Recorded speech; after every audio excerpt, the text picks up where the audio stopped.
You just believe and you have everlasting life. That sums up the gospel quite simply. Like if you had um, should not perish. I mean, you could witness to someone with just that one verse. Like obviously you want more. Like I recommend Romans. Like I use Romans Road. I'm not very creative, unfortunately, when I witness, but I just read some verses out of Romans.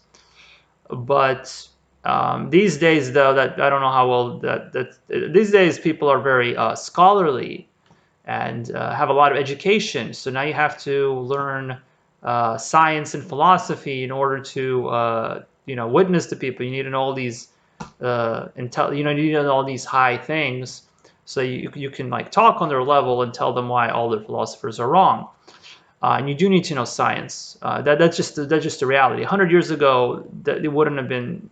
I don't think it would have been this hard to witness to people, but that's the case because if you're dealing with a very a lot of people like to call themselves educated, so that's why you have to know these things.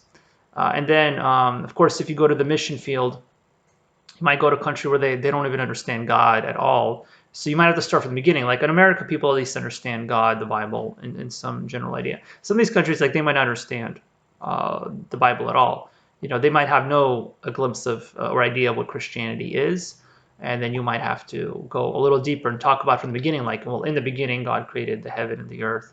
So you talk about the fall of man, Adam and Eve. You might have to go that far back to witness to someone because they might not have heard of these things. But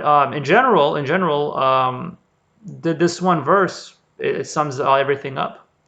That whosoever believeth on him should not perish.